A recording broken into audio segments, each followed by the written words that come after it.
Hello everyone and welcome back to Milo Farms. We're going to be doing a little bit different of a format of video today.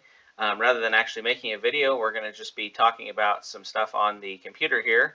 And so we won't actually be using a camera, we'll just be using the screen capture feature here and talking about this chart and then a little bit about snowmobile carburetors and kind of what should be done with them.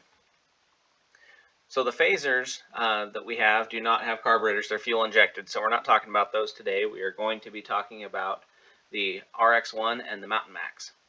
So the Mountain Max, when I purchased it, came from a local gentleman, and it originally was sold by a dealership, and the dealership had tuned the carburetors.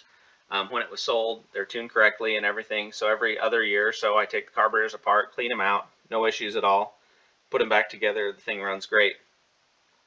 But the RX-1, I've had it for quite a few years now, but never have actually taken the carburetors apart to clean them and to check them out and see how they were set and what was going on in there. But the machine had always run okay up until this year. It started to run a little bit more poorly. So I always suspected the carburetors were kind of jetted for a different altitude than what we had here, but they ran okay and never really worried about it. So I went ahead and took the carburetors apart this year, took them off, and wanted to see what was in there, and it looked like they had the jetting changed from the factory. The 135 you can see right here, and the 2 turns on the pilot screw is standard for the jetting.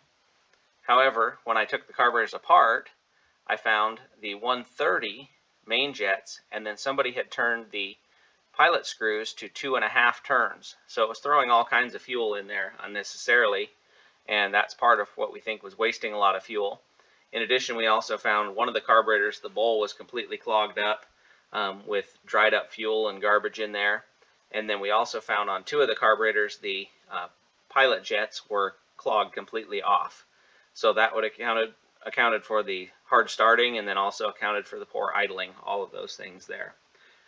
So kind of the takeaway is if you have a machine that you're not familiar with, you know, it either didn't come from the dealership when you bought it that was tuned correctly, or you bought it from somebody who didn't know the history of it or didn't know anything about it or might have messed with it.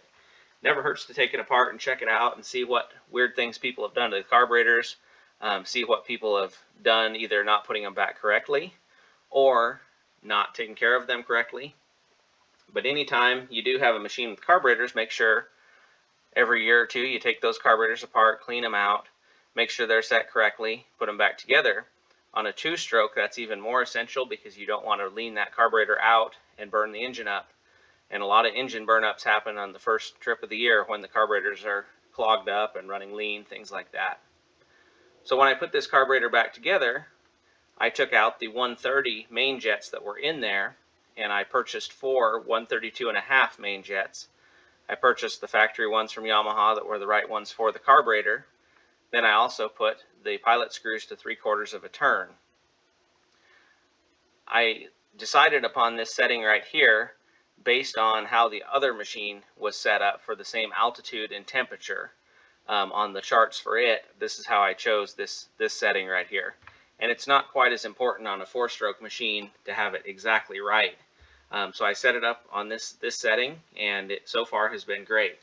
So hopefully we'll have a lot better running machine this year. We've gotten some of the bugs worked out, and everything should be much better. So I hope everybody enjoyed this kind of different format of a video.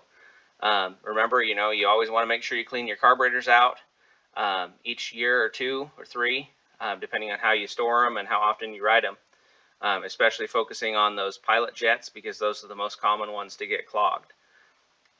So remember, you can't finish a project without getting started.